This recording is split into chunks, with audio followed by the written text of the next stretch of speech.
Zydus wellness, प्रिया gold, Finolex cables में मैं निशान चतुर्वेदी आप सभी का स्वागत करता हूं। पिछले 2 दिन से यह मंच देश और दुनिया की कई बड़ी हस्तियों से सजा रहा।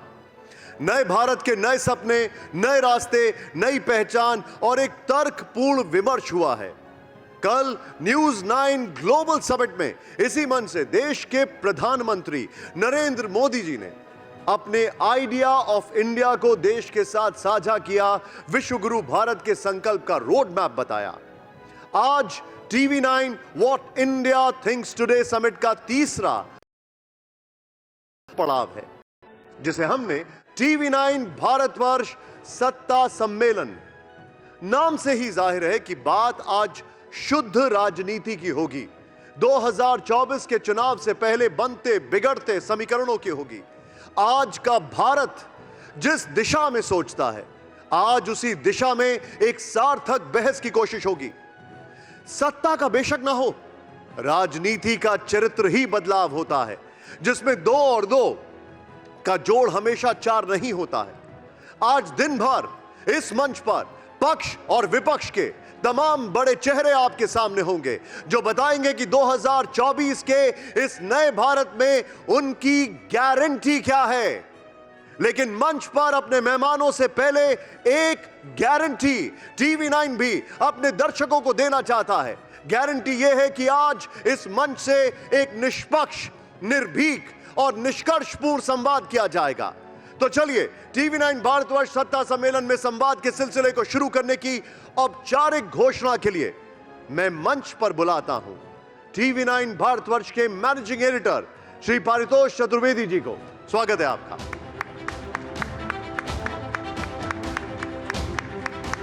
शुक्रिया निशांत। इस हॉल में मौजूद सभी मेहमानों को मेरा नमस्कार। टीवी 9 नेटवर्क के दर्शकों का आभार और बहुत बहुत स्वागत। 2 दिनों के सफ़र के बाद आज TV 9 what India thinks today summit का तीसरा दिन है। आज टीवी 9 भारतवर्ष सत्ता सम्मेलन है। मुझे पूरी उम्मीद है कि पिछले 2 दिनों की तरह आज का दिन भी ऐतिहासिक होगा। टीवी 9 नेटवर्क के इस मंच से आज देश के रक्षा मंत्री श्री राजनाथ सिंह जी अपनी बात रखेंगे, तो गृह मंत्री अमित शाह जी भी मौजूद होंगे। कांग्रेस अध्यक्ष मल्लिकार्जुन खड़गे जी को भी आप सुन सकेंगे। कैबिनेट मंत्री धर्मेंद्र प्रधान और भूपेंद्र यादव जी आज सत्ता सम्मेलन में शामिल होंगे। दिल्ली के मुख्यमंत्री अरविंद केजरीवाल जी के साथ साथ पंजाब के मुख्यमंत्री भगवंत मान और दक्षिण भारत से उत्तर तक अपनी बात बुलंदी से कहने वाले असदुद्दीन ओवैसी को भी आप इस मंच से सुन पाएंगे। मेहमानों की ये सूची काफ़ी लंबी और दिलचस्प है। TV 9 what India thinks today summit सिर्फ एक नाम नहीं है, ये एक थॉट प्रोसेस है। ये इसलिए भी ज़रूरी है क्योंकि इससे भारत को एक विज़न मिलता है। देश कैसे आगे बढ़े, किस विषय पर ज़्यादा जोर दें, कहाँ अधिक फोकस करें, ये सब सोचने की ज़रूरत होती है। इन्हीं सब विषयों पर चर्चा करने वाला मंच है टीवी 9 WITT समिट, जिसमें कल प्रधानमंत्री नरेंद्र मोदी भी शामिल हुए और इस मंच को गौरवान्वित किया। प्रधानमंत्री नरेंद्र मोदी ने बताया कि बीते 10 वर्षों में उनकी सरकार ने कैसे काम किया, किस स्केल पर काम किया। प्रधानमंत्री जी ने यह भी बताया कि 10 साल पहले भारत कहाँ था, आज कहाँ है और आने वाले दिनों में कहाँ होगा। बीते 2 दिनों में इस मंच के जरिए खेल से लेकर सिनेमा तक, आर्थिक जगत से लेकर राजनीतिक क्षेत्र के दिग्गज अपनी बात कह चुके हैं। इस मंच से सबने भारत को लेकर एक पॉजिटिव मैसेज दिया है। आज तीसरा दिन भी बहुत रोचक होने वाला है। जैसा मैंने बताया, आज सत्ता सम्मेलन है। 1.5-2 महीने में लोकसभा चुनाव होने वाले हैं।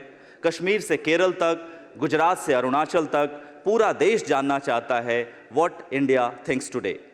देश जानना चाहता है कि आने वाले सालों में किस पॉलिटिकल पार्टी का क्या विज़न है।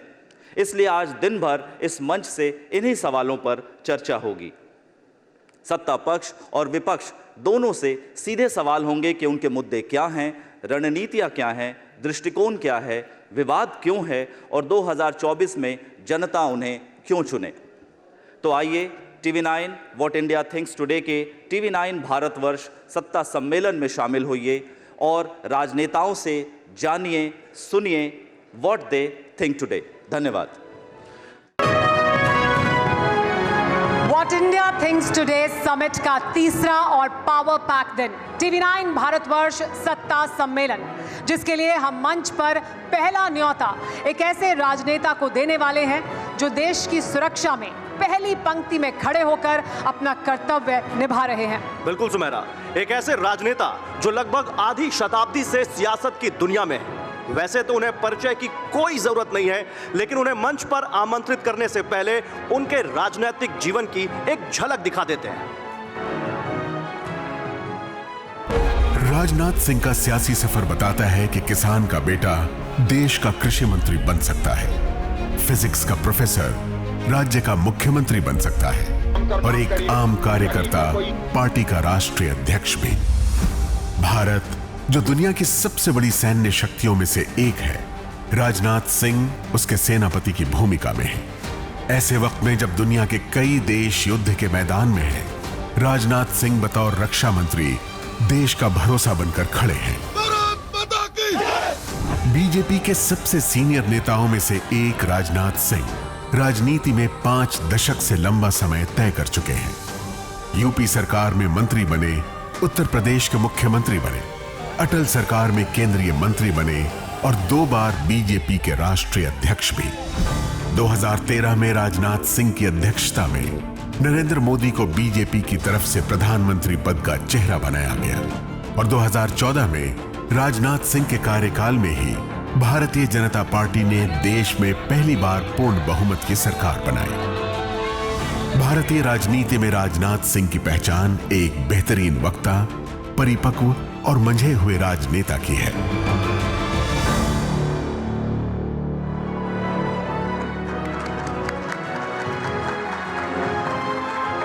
और जोर के साथ और जोरदार तालियों के साथ स्वागत कीजिए देश के सबसे अनुभवी नेताओं में से एक, देश के रक्षा मंत्री राजनाथ सिंह जी का। मैं गुजारिश करूंगी TV9 भारतवर्ष के मैनेजिंग एडिटर पारितोष चतुर्वेदी से भी कि वो राजनाथ जी के साथ मंच पर आएं और TV9 की ओर से उनका सम्मान करें। एक बार जोरदार तालियां हो जाए राजनाथ सिंह जी के लिए। तालियां रुकनी नहीं चाहिए।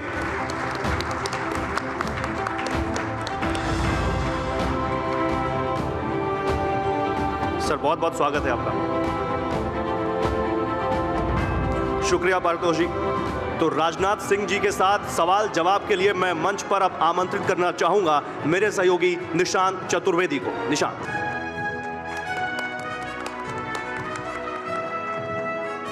एक बार तालियां हो जाएं, सेशन शुरू होने वाला है।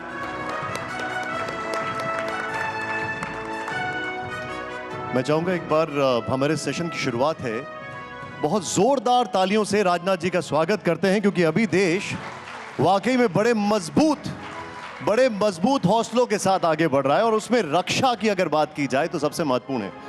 राजनाथ जी, आपको एक बहुत सरल, सौम्य और मिलनसार नेताओं में से एक माना जाता है, लेकिन लोग कहते हैं कि जैसे ही आप रक्षा मंत्री बने हैं, आप एंग्री यंग मैन बन गए। चीन और पाकिस्तान पर जमकर धारते हैं और उनके पसीने छूट जाते हैं। मुझे इस बात की जानकारी नहीं थी कि मैं बहुत सरल, सहज और मैं सौम्य हूँ। वैसे जितना आप मुझे सरल, सहज और सौम्य मानते हैं, मैं समझता हूँ कि मुझसे कहीं अधिक हमारे प्रधानमंत्री मोदी जी सरल, सहज और सौम्य हैं। और यह बात मैं इसलिए कह रहा हूँ कि आपने देखा होगा कि समाज की अंतिम सीढ़ी पर बैठे हुए व्यक्ति, जो कि झाड़ू लगाने का काम करता है, जिसकी भूमिका स्वीपर की है, उसका पांव पखारने का काम यदि कोई करता है तो भारत का प्रधानमंत्री श्री नरेंद्र मोदी करते हैं।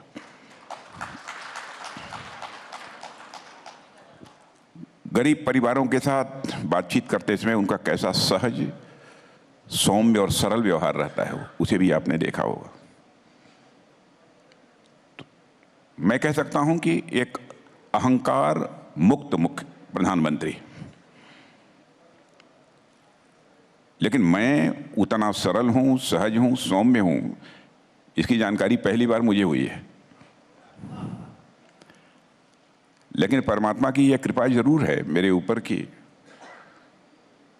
मन में जल्दी अहंकार पैदा नहीं होता है।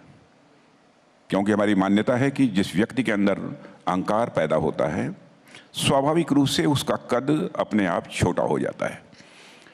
जैसे किसी नंबर के पहले कोई पॉइंट लगा दीजिए तो उस पॉइंट की वैल्यू कम हो जाती है। जैसे 1 के पहले पॉइंट लगाइए तो उसकी वैल्यू 1 नहीं रह जाती है, 1/10 हो जाती है। वैसे ही जिस व्यक्ति के अंदर अहंकार होगा, उसका कद भले ही उसकी नज़रों में बड़ा हो, लेकिन समाज की नज़रों में कभी बड़ा नहीं हो सकता है। इसलिए यदि आपने कहा कि मैं सरल सहज सौम्य हूँ, तो इसका मतलब कि ईश्वर की मेरे ऊपर भी कृपा है। यदि हूँ तो मैं इसकी गारंटी नहीं देता कि मैं हूँ। क्योंकि आपने गारंटी शब्द का जिक्र किया है, तो मैं आपसे एक चीज़ समझना चाहूँगा। इस वक्त दुनिया में बड़े कठिन हालात हैं। एक तरफ यूक्रेन में 2 साल हो चुके हैं, युद्ध चल रहा है। मिडल ईस्ट में तनाव बहुत ज़्यादा बढ़ा हुआ है। अब अफ्रीकन कंट्रीज़ में भी हम देख रहे हैं बहुत ज़्यादा तनाव है। वहाँ पर भी ऐसा लग रहा है सिविल वॉर के हालात हैं। देश की सुरक्षा की गारंटी देना और लेना, इस देश की सुरक्षा की गारंटी इस दौर में कितनी बड़ी चुनौती है आपके लिए? मैं इसे कोई बड़ी चुनौती नहीं मानता हूँ। यह मैं मानता हूँ कि विश्व इस समय संकट के दौर से गुजर रहा है। रूस और यूक्रेन का युद्ध और साथ ही साथ इजराइल और हमास का जो युद्ध चल रहा है, लेकिन जो भी इस समय युद्ध चल रहे हैं उसमें इसको शांत करने में भी यदि कोई प्रभावी भूमिका दुनिया का कोई देश निभा सकता है तो केवल भारत निभा सकता है। और आपने देखा होगा कई ऐसे अवसर आए जिसने इसे सिद्ध कर दिया है कि हमारे प्रधानमंत्री मोदी जी की मान्यता लगभग दुनिया के सभी राजनेताओं में है। क्योंकि आपको याद होगा कि जिस समय रूस और यूक्रेन का वार प्रारंभ हुआ था, उसी समय जब हमारे भारत के रहने वाले बहुत सारे बच्चे जो कि मेडिकल इंजीनियरिंग की शिक्षा प्राप्त कर रहे थे, तो उनके गार्जियंस ने यहाँ पर मांग करनी शुरू कर दी कि चाहे जैसे भी हो, आप हमारे बच्चों को यूक्रेन से बाहर निकालिए। दुनिया का कोई भी राष्ट्राध्यक्ष उस काम को नहीं कर पाया, उसको मोदी जी ने किया।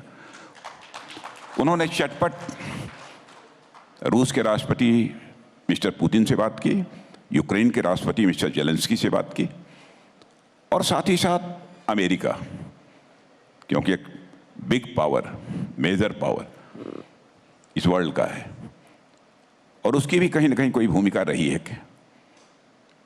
तो उस राष्ट्रपति मिस्टर बाइडेन से भी बात की। 4.5-5 घंटे के लिए रूस यूक्रेन वार रुक गया और बड़ी संख्या में हमारे भारत के रहने वाले छात्र जो यूक्रेन में थे वह लौटकर भारत आ गए। तो इस काम को वही देश कर सकता है, वही नेता कर सकता है जिसके प्रति लोगों का विश्वास हो, भरोसा हो, सम्मान हो। तो मैं समझता हूं कि विश्व में शांति स्थापना की भी जब आवश्यकता पड़ेगी तो उसमें महत्वपूर्ण भूमिका इस समय विश्व में दुनिया का कोई देश निभा सकता है तो वह केवल भारत निभा सकता है।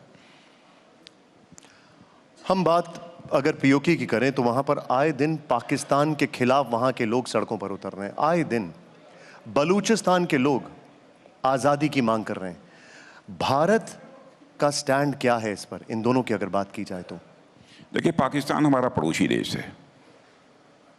भारत तो यह चाहता है कि जितने भी हमारी पड़ोसी देश हैं उनमें शांति हो, समृद्धि रहे, लोग अमन चैन के साथ रहें। हमारी सोच तो यही रहती है। लेकिन जो आपने कहा, यह सच कहा है कि पाकिस्तान में ऐसी स्थिति नहीं है। आतंकवाद का बोलबाला है और आए दिन कहीं ना कहीं कोई बड़े जन आंदोलन पाकिस्तान में होते ही रहते हैं। और लेकिन पाकिस्तान की जनता कोई बहुत, लोग कभी कभी पाकिस्तान की जनता के बारे में भी टिप्पणी कर देते हैं, लेकिन पाकिस्तान की जनता के बारे में कोई टिप्पणी नहीं करता कभी। मैं उनको दोषी करार नहीं करता, लेकिन हुक्मरान कि केवल हम सत्ता में बने रहें, इसके लिए कुछ ऐसी नापाक हरकतें करते हैं जिसके का परिणाम स्वरूप भारत के साथ रिश्ते खराब होते हैं। अब हम सत्ता में बने रहें सत्ता में आने के लिए हम सत्ता में आए, इसके लिए आतंकवादियों का सहयोग प्राप्त करना, वहाँ के अनसोशल एलिमेंट्स का जो है सहयोग प्राप्त करना। जब तक यह सब सारी प्रवृत्ति रहेगी और आतंकवादियों को संरक्षण देते रहेंगे, तब तक मैं समझता हूं कि भारत और पाकिस्तान के रिश्ते अच्छे नहीं हो सकते। और खुलकर यह पाकिस्तान बोले, और बोले ही नहीं बल्कि उस पर अमल करे कि हम आतंकवादी वारदातों को रोकेंगे, आतंकवादी ठिकाने हम नहीं चलने देंगे, उनके प्रशिक्षण के अंदर नहीं चलने देंगे, तो उसके बाद कभी भारत और पाकिस्तान के बीच स्थिति सामान्य होने पर बातचीत हो सकती है। क्योंकि हमारे आदरणीय अटल बिहारी वाजपेयी जी बराबर कहा करते थे कि जीवन की सच्चाई है, समाज जीवन की या मनुष्य जीवन की, कि दोस्त तो बदल सकते हैं लेकिन पड़ोसी नहीं बदल सकते। इसलिए बराबर पड़ोसियों के साथ रिश्ते अच्छे बना के रखने चाहिए। राजनाथ जी, पिछले 10 सालों में आप 2 बड़ी भूमिकाओं में रहे, रक्षा मंत्री और गृह मंत्री। जब आप गृह मंत्री थे तो नक्सलवाद पर प्रहार किया, अब आप रक्षा मंत्री हैं, कश्मीर में ऑपरेशन ऑल आउट हुआ और आतंकवाद का काफ़ी हद तक सफाया हो चुका है। लेकिन इन दोनों विषयों पर अभी क्या स्थिति है? देखिए, मैं गृह मंत्री रहा हूं, लेकिन मैं कह सकता हूं कि आज के हमारे गृह मंत्री जो हमारे अमित शाह जी हैं, बहुत ही अच्छी भूमिका निभा रहे हैं। मैं उनको बधाई देना चाहता हूं, नक्सलवाद को भी नियंत्रित करने में और साथ ही आतंकवाद पर काबू पाने में भी। और उनकी जो इस समय की भूमिका है, उसकी मैं पूर्व गृह मंत्री होने के नाते उसकी मैं सराहना करता हूं।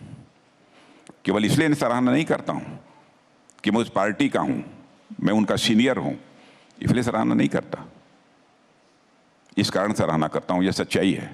हाँ, प्रयत्न मैंने भी किया था और काफ़ी हद तक हमें कामयाबी हासिल हुई भी थी, लेकिन आगे और कुछ करने की ज़रूरत है। लेकिन वर्तमान गृह मंत्री को, अमित जी को, इसमें काफ़ी अच्छी कामयाबी हासिल हुई है, इसमें कहीं दो मत नहीं है। मैं उनकी सराहना करता हूं। और आतंकवाद के ऊपर? आतंकवाद तो आप देख रहे हैं कश्मीर की हालत इस समय क्या है। कश्मीर में इस समय अमन अमान के हालात हैं, अमन चैन है, और कश्मीरी लोग बोल रहे हैं, ये मैं नहीं बोल रहा हूं, वो लोग स्वयं महसूस हो रहे हैं। अब कश्मीर भी प्रगति के रास्ते पर आगे बढ़ चला है, और आप देखिए पर्यटकों की संख्या भी निरंतर कश्मीर वैली में बढ़ती जा रही है लगातार। और लोग ये कहते हैं कि अब कश्मीर, पहले वाला कश्मीर अब लगने लगा है हमको। ठीक कह रहे हैं आप, जिन सड़कों पर पत्थर होते थे अब सचिन क्रिकेट खेला कर रहे हैं वहां पर। लेकिन एक अपनी गवर्नमेंट की अप्रोच, उसके बारे में मैं बतलाना चाहूँगा कि आतंकवाद को हम लोग किसी भी सूरत में बर्दाश्त नहीं करेंगे। उसके खिलाफ प्रारंभ से ही जितनी कठोर से कठोर कार्रवाई की जा सकती है हम लोगों ने किया है और आगे भी करेंगे। आपने देखा, जरूरत पड़ी तो हम लोगों ने एयर स्ट्राइक की, जरूरत पड़ी थी हम लोगों ने सर्जिकल स्ट्राइक की। लेकिन तकलीफ उस समय होती है जबकि हमारे पॉलिटिकल अपोनेंट हमारे सेना के शौर्य और पराक्रम पर प्रश्न चिन्ह लगाने की कोशिश करते हैं और कहते हैं कि आपने एयर स्ट्राइक की, सर्जिकल स्ट्राइक की, इसकी सर्टिफिकेट दीजिए, प्रमाण दिखाइए। इससे बड़ी विडंबना और दूसरी क्या हो सकती है। मैं समझता हूं कि कांग्रेस की हुकूमत ने यह किया होता तो उस हुकूमत का हम स्वागत करते। और आपने देखा हमारे आदरणीय अटल बिहारी वाजपेयी ने संसद में खड़े होकर श्रीमती इंदिरा गांधी की सराहना की थी, दुर्गा कहकर पुकारा था श्रीमती इंदिरा गांधी को। हेल्दी डेमोक्रेसी में पॉलिटिक्स होनी चाहिए तो वैल्यूज की पॉलिटिक्स होनी चाहिए, मूल्यों की पॉलिटिक्स होनी चाहिए। विरोध के लिए ही केवल विरोध नहीं किया जाना चाहिए, यह हमारी सोच है। मैं क्या ये समझूं कि आज की पॉलिटिक्स में वो वैल्यूज कॉम्प्रोमाइज्ड होते जा रहे हैं? क्या ऐसा लग रहा है आपको? नहीं, अब धीरे धीरे उन वैल्यूज के प्रति प्रतिबद्धता लोगों की कुछ बढ़ी है, मैं ये मानता हूं। लेकिन परमात्मा जो हमारे पॉलिटिकल अपोनेंट हैं उनको भी सद्बुद्धि दे, ये मैं उनसे प्रार्थना करता हूं। अब मैं आपके विभाग के बारे में बात करूंगा। रक्षा मंत्री जी, पिछले 10 सालों में ऐसा क्या हुआ जो यूपीए के टेन्योर के दौरान नहीं हुआ? देखिए, जो हमारे डिफेंस इक्विपमेंट्स हैं, डिफेंस प्लेटफॉर्म्स हैं, जैसे टैंक, गोले, बारूद, एमिनिशंस, या सब सारे मिसाइल्स, प्रायः हर चीज हम दुनिया के दूसरे देशों से इंपोर्ट करते थे। और उस समय विश्व का सबसे बड़ी इंपोर्टर कंट्री कोई थी तो वो भारत थी इस मामले में। लेकिन आज आपको जानकर खुशी होगी कि भारत इन 9 वर्षों के अंदर ही दुनिया की टॉप 25 एक्सपोर्टर कंट्रीज की क्यू में आकर खड़ा हो गया है। जब मैंने डिफेंस मिनिस्टर के रूप में जिम्मेदारी संभाली थी तो उसके पहले हमारे प्रधानमंत्री जी ने डिफेंस के मामले में आत्मनिर्भर भारत का होना चाहिए, इस अप्रोच के साथ उन्होंने काम कराना प्रारंभ किया था। और उसका परिणाम अब दिखने लगा है। उस समय भारत जो एक्सपोर्ट करता था अप्रॉक्सीमेटली 1000 करोड़ के आसपास, एग्जैक्ट फिगर नहीं है, 900 था या 1100, अप्रॉक्सीमेटली यही अमाउंट था। आज आपको जानकर खुशी होगी कि हम 20,000 करोड़ से ज़्यादा का एक्सपोर्ट कर चुके हैं।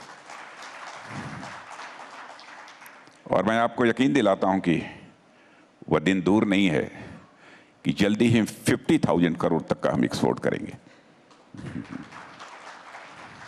अभी आपने जिक्र किया सर्जिकल स्ट्राइक्स का। कांग्रेस का यह आरोप है बार बार कि सर्जिकल स्ट्राइक उनके ज़माने में भी होती थी, लेकिन वो प्रचार नहीं करते थे, यहाँ पर प्रचार ज़्यादा होता है। अब मैं समझता हूं कि अपनी कमजोरी को छिपाने का इससे अच्छा तरीका और कोई दूसरा नहीं हो सकता है। भाई, यदि कोई भी कंट्री किसी दूसरी कंट्री के ऊपर कोई अटैक करे, कुछ भी छोटी मोटी भी हरकत करती है, सारी दुनिया को मालूम हो जाता है। और भारत इतना बड़ा काम कर रहा है, सर्जिकल स्ट्राइक और एयर स्ट्राइक कर रहा है, तो दुनिया को क्यों नहीं मालूम होगा? और पाकिस्तान स्वयं यह कह रहा है कि भारत हमारे ऊपर जुल्म ढा रहा है, उसके बाद भी उनको सर्टिफिकेट चाहिए।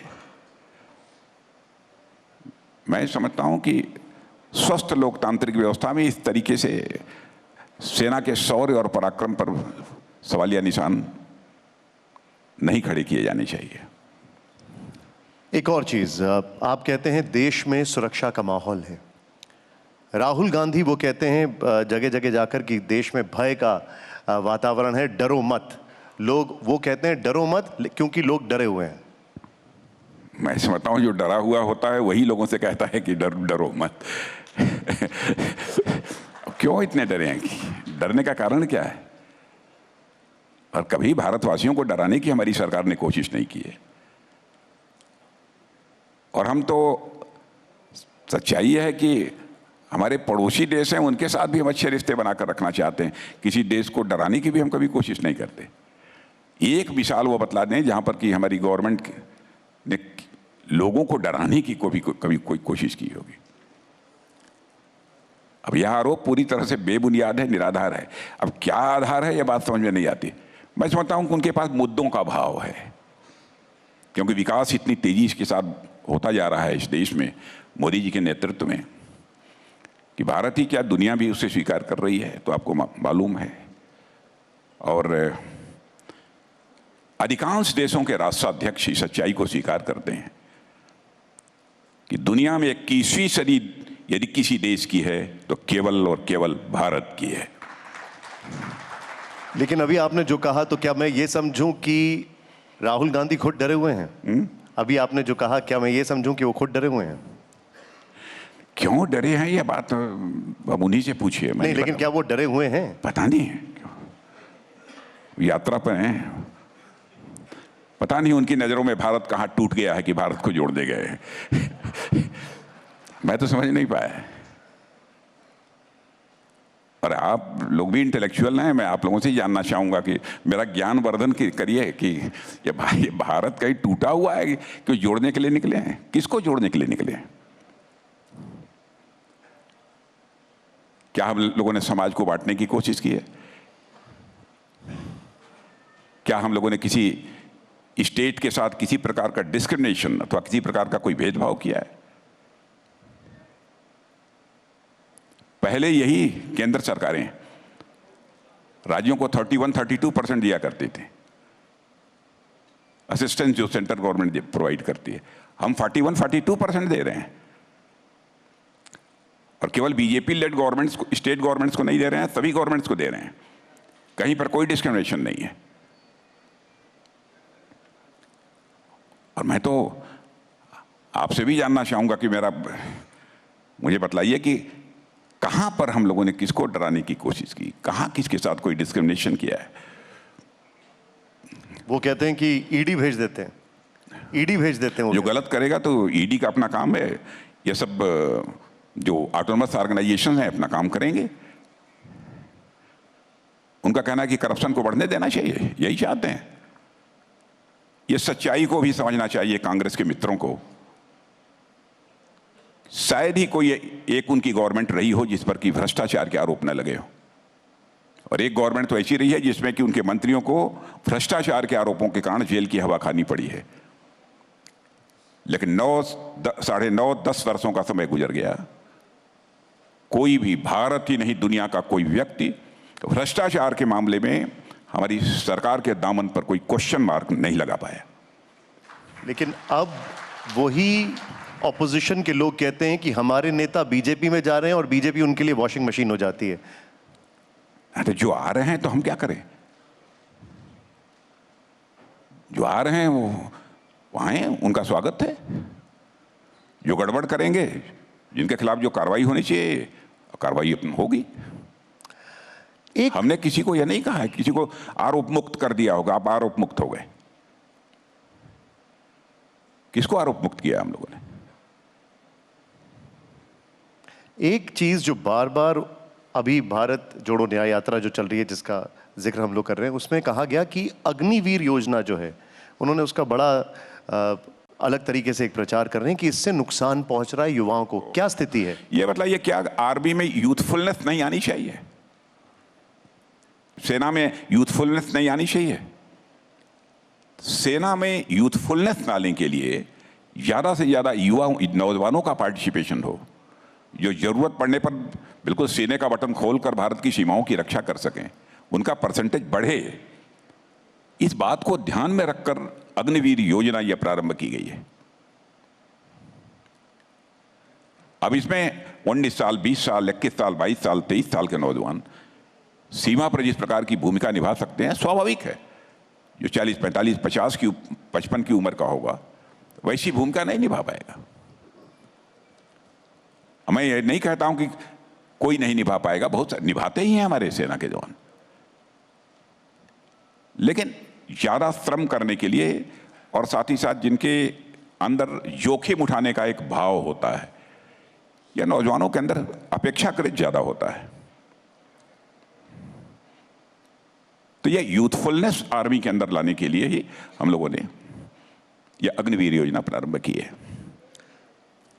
और आपने देखा होगा, यदि वो 4 साल के बाद जब रिटायर हो रहे हैं तो उनको कहीं ना कहीं उनको जॉब दिया जाए। उनके लिए तरह तरह की कई विभागों में, लगभग भारत सरकार के सभी विभागों में रिजर्वेशन वर्ग की व्यवस्था उनके लिए कर दी है। ऐसा नहीं है कि वो जाकर सीधे घर पर बैठ जाएंगे। कुछ सर्टेन अमाउंट भी उनको दे रहे हैं ताकि कोई बिजनेस करना चाहें, व्यापार करना चाहें तो वो भी कर सकते हैं। उनको अन्य भी बहुत सारी जो फैसिलिटीज प्रोवाइड की जा सकती हैं वो भी प्रोवाइड कर रहे हैं। अभी है एक एक्सपेरिमेंट हम लोगों का यह है, यहाँ पर आगे कुछ इंप्रूवमेंट की जरूरत पड़ेगी, कुछ सुधार लाने की जरूरत पड़ेगी, वो करेंगे।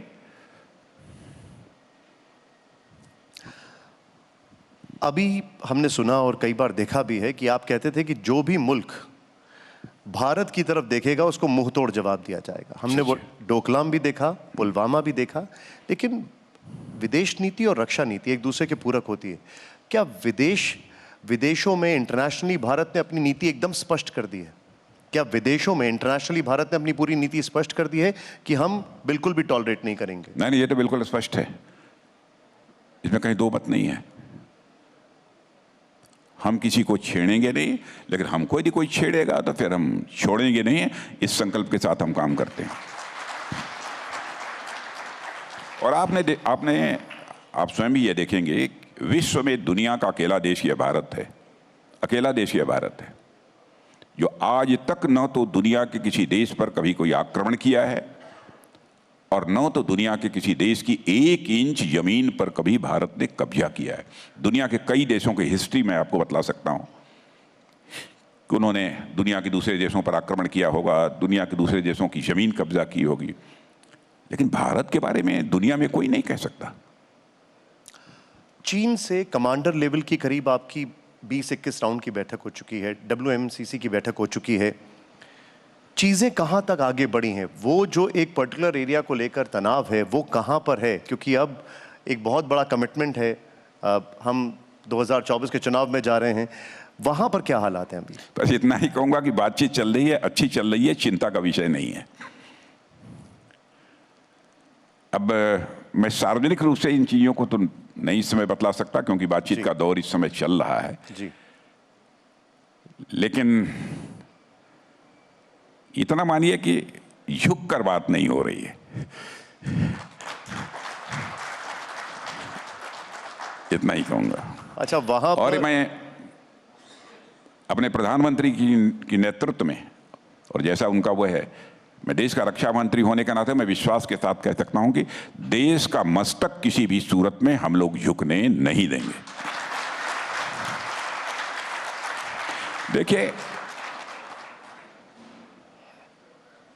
क्यों नहीं बात सफल हो पा रही है, लेकिन फिर भी बात तो चल रही है। वाह,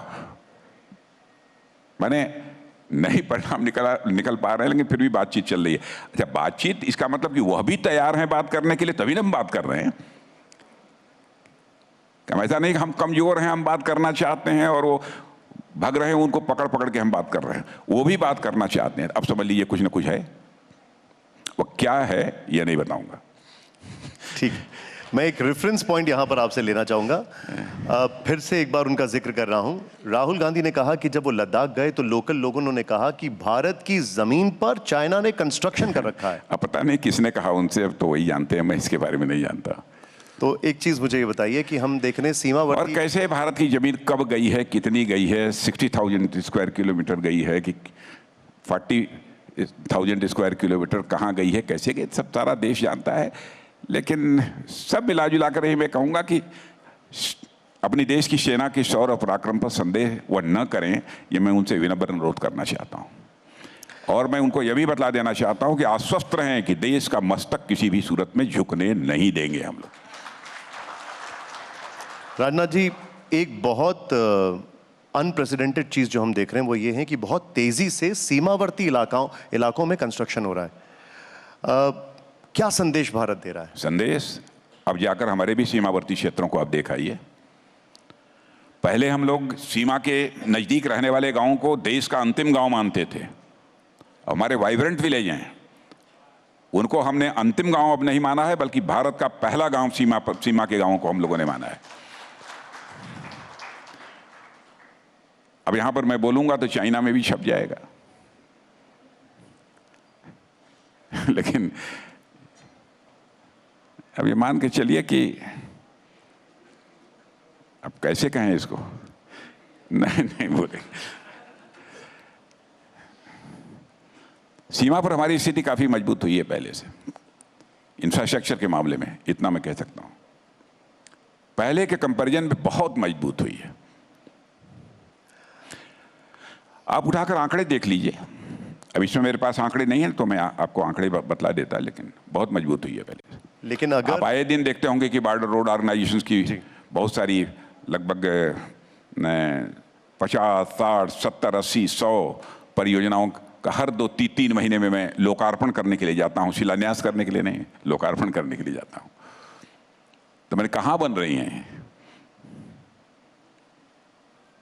कहीं ना कहीं तो बन रही है ना। हाँ, उन्होंने पहले से अपना काम किया है, इसमें कहीं दो राय नहीं, पहले से ही। अब भाई कोई अपनी भूमि पर यदि अपना कोई कंस्ट्रक्शन करता है तो उसे कैसे कोई रोकेगा? हम कर रहे हैं तो कोई रोक रहा है हमको? लेकिन भगवान न करे अगर कभी जरूरत पड़े, लेकिन क्विक मोबिलाइजेशन के भारत अब तैयार है, एकदम extreme to the last point. ईश्वर न करे कि कोई ऐसी नौबत आए, लेकिन मैं कह सकता हूं कि मैंने तो अपनी सेना को यही कर रखा है। अब हमारे किसी आर्मी चीफ से पूछिएगा, लोगों ने कहा कि सब शांति है, ये सब कुछ कोई खास बात कोई ऐसी नहीं है। मैंने कहा कि शांति काल में भी किसी भी स्वाभिमानी देश की सेना को बराबर तैयार रहना चाहिए अपनी रक्षा के लिए, किसी पर आक्रमण करने के लिए नहीं, अपनी सुरक्षा के लिए तैयार रहना चाहिए। तो हर समय हमारी तैयारी रहती है, किसी पर आक्रमण करने के लिए नहीं, अपनी सुरक्षा के लिए हमारी तैयारी रहती है। पिछले 10 साल में आपने देश से 2 बड़े वादे किए। देश अब वो 2 वादों को के पूरा होने का इंतजार कर रहा है। पहला पीओके और दूसरा दाऊद इब्राहिम। पहला पीओके और दूसरा दाऊद इब्राहिम, क्या कहेंगे आप इस पे? पीओके की चिंता मत करिए, पीओके के लोग खुद ही डिमांड करेंगे कि हमको भारत में मर्ज कर दिया जाए, मुझे लगता है। और आपको मैं याद दिलाना चाहता हूं कि लगभग 1.5 साल पहले आर्मी डे पर कश्मीर वैली में जब एक मेरा कार्यक्रम था आर्मी के जवानों के बीच, उस समय ही मैंने उनको संबोधित करते हुए कहा था कि आपको चिंता करने की जरूरत नहीं है, पाक ऑक्युपाइड कश्मीर के लोग स्वयं वहां से डिमांड करेंगे कि हमको भारत में मर्ज होना है। अब आप देख रहे होंगे कई ऐसे प्रदर्शन वहां पर हुए भी हैं, खुद ही पीओके के लोग डिमांड कर रहे हैं कि हमको भारत में मर्ज कर दिया जाए। तो फिर भारत क्या करेगा? अब देखें वो लोग क्या होता है, आगे देखते जाइए। राजनाथ जी, अब मैं शुद्ध राजनीति पर आता हूं। आप 2 बार बीजेपी के अध्यक्ष रहे। 2014 में जब आप अध्यक्ष थे तभी पहली बार बीजेपी ने बहुमत का आंकड़ा छुआ। 2024 में राजनाथ सिंह जी की क्या भविष्यवाणी है? 2024 में अभी क्या भविष्यवाणी है आपकी? बीजेपी 370, क्योंकि अभी 370 समाप्त किया है हम लोगों ने कश्मीर का। और एनडीए 400 के पार। भविष्यवाणी यही है। और एक भविष्यवाणी हमारी और है, सामान्यतः गलत नहीं होती हमारी भविष्यवाणी है, तो आप जानते होंगे अब तक नहीं हुई है। 3rd टर्म में मोदी जी आ रहे हैं, 4th टर्म में भी मोदी जी आ रहे हैं।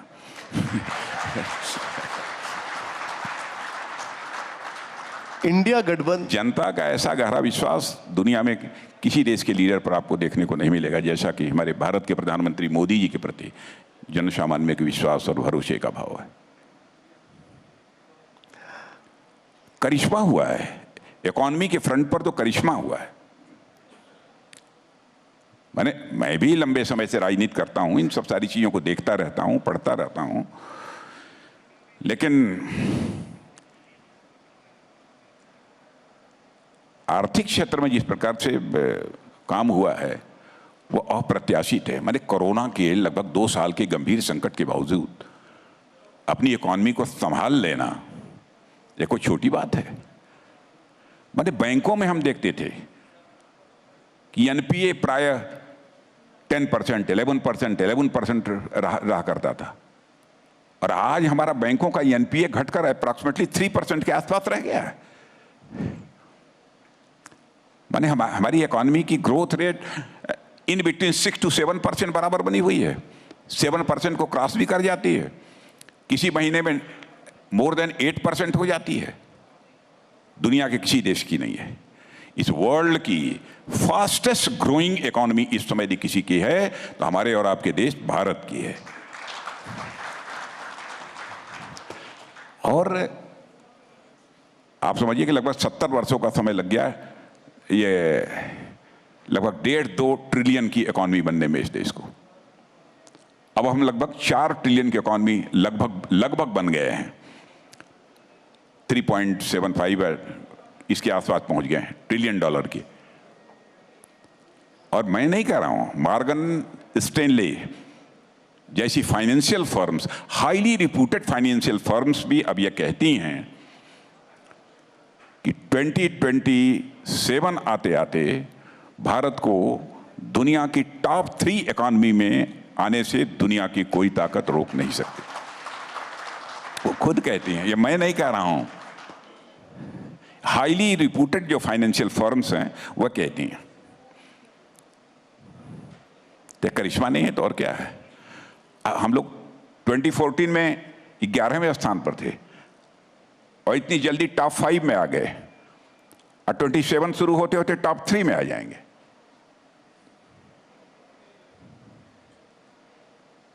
यह है भारत। माने उस समय अपनी फिजिकल डेफिसिट को कम करने के लिए लोग इन्वेस्टमेंट बाहर से कराते थे, मांगते थे अपनी फिजिकल डेफिसिट को कम करने के लिए। अब इस प्रकार की क्राइसिस इस समय नहीं है, सब चीज अंडर कंट्रोल है।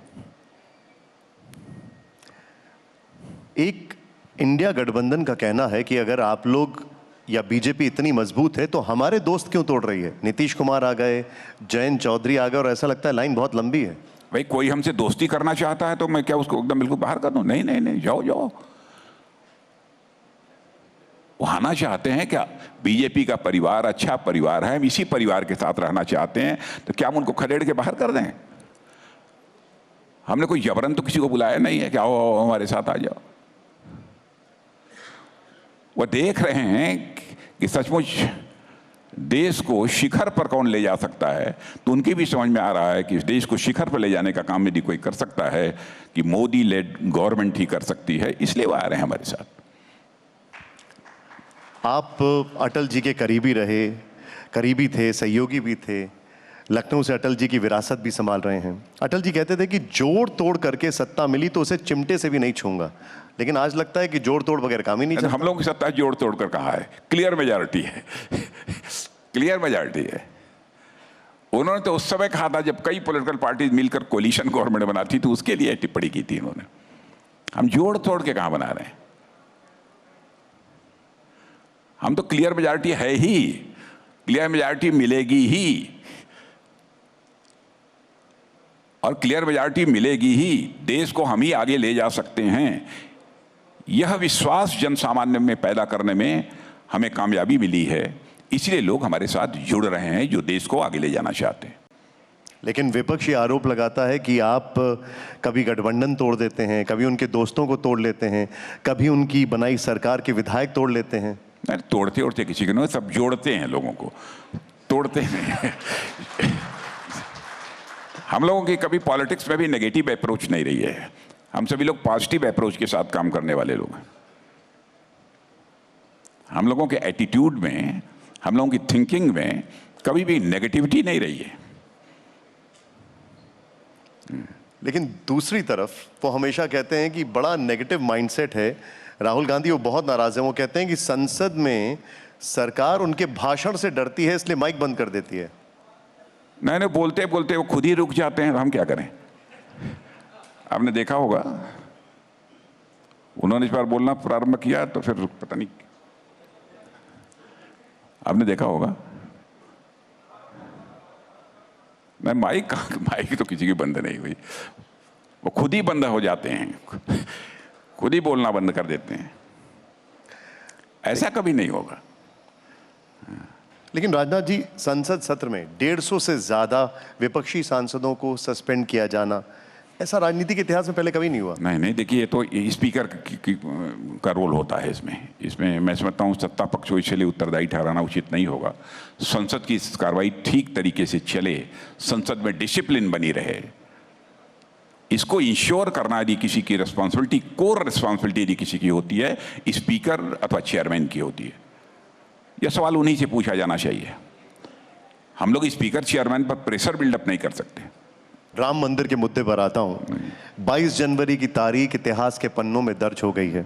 राजनाथ सिंह जी के लिए तारीख क्या मायने रखती है? मुझे लगता है कि 22 तारीख को रामलला की प्राण प्रतिष्ठा के बाद शायद रामलला के आशीर्वाद से यह अब सुनिश्चित हो गया है कि आगे अब राम राज्य आने की प्राप्त शुरुआत हो गई है।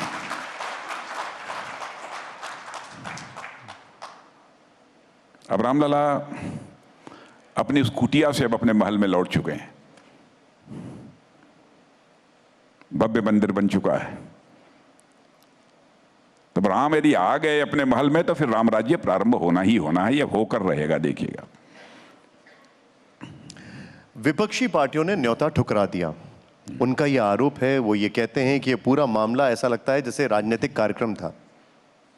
नहीं, राजनीतिक कार्यक्रम कैसे था? निमंत्रण सभी को गया था, कांग्रेस के अध्यक्ष को भी गया था, सोनिया जी को भी गया था, सारे विपक्षी दल के सारे जितने भी राष्ट्रीय अध्यक्ष हैं सबको आमंत्रित किया गया था। ये कहना कि आमंत्रित नहीं किया गया है, यह सर्वथा गलत है। लेकिन ये कहा गया कि जो 22 जनवरी को वहां पर नहीं गया वो राम विरोधी है, सनातन विरोधी। हम लोगों ने कभी नहीं कहा किसी को, ऐसा नहीं है मतलब। हम लोगों ने किसी के ऊपर आरोप नहीं लगाया कि नहीं गया वो राम विरोधी है, किसी के ऊपर आरोप नहीं लगाया। राजनाथ जी, एक और विवाद जिस पर हम चाहेंगे आप हमें बताएं थोड़ा, यूनिफॉर्म सिविल कोड को लेकर उत्तराखंड में लागू हो चुका है, कुछ और राज्यों में तैयारी है, क्या केंद्र भी तैयारी कर रहा है? नहीं, अभी तो उत्तराखंड राज्य ने केवल किया है, अब आगे क्या होगा कुछ कह नहीं सकते। लेकिन इसमें भी मैं साफ जाहिर कर देना चाहता हूं कि 1951 से जब हम जनसंघ के रूप में अपनी भूमिका निभा रहे थे, तब से सामान्य नागरिक संहिता यूनिफॉर्म सिविल कोड हम लागू करेंगे, यह हमारे इलेक्शन मैनिफेस्टो का ही है, एक मेन जिसे कहा जाए मुख्य मुद्दा रहा है। कई मुस्लिम धर्मगुरु और कई मुस्लिम नेता, ओवैसी साहब, उनका यह कहना है कि ये हिंदू राष्ट्र बनाने की ओर पहल है। हिंदू राष्ट्र, हिंदू कोई जाति नहीं है, कोई पंथ नहीं है, कोई मजहब नहीं है, यह एक जीवन पद्धति है, एक वे ऑफ लाइफ है। और भारत में रहने वाले जो लोग हैं, मेजॉरिटी उन्हीं की है, वो एक वे ऑफ लाइफ है। भारत उसी वे ऑफ लाइफ से, उसी जीवन पद्धति से आगे बढ़ रहा है। और मैं स्पष्ट कर दूं, भारतीय जनता पार्टी जाति, पंथ अथवा मजहब की राजनीति करने वाली पार्टी नहीं है। यह इंसाफ और इंसानियत, जस्टिस और ह्यूमैनिटी, इसकी पॉलिटिक्स करने वाली है राजनीतिक पार्टी। जाति, पंथ, मजहब की हम लोग राजनीति नहीं करते। सभी अपने अपने धर्मों का पालन करें, यह हम चाहते हैं, लेकिन धर्म को लेकर भी किसी भी प्रकार का मनमुटाव नहीं होना चाहिए। और कभी आपने देखा होगा किसी के ऊपर हम लोगों ने कोई प्रतिबंध तो लगाया नहीं। इस प्रकार के जब कुछ मुद्दे नहीं मिलते ना, मैंने कहा अब भ्रष्टाचार का कोई आरोप हमारे ऊपर लगा नहीं सकते, 10 साल में नहीं लगा पाए, क्या करें? तो नॉन इशूज को इशू बनाने की वो कोशिश करते हैं।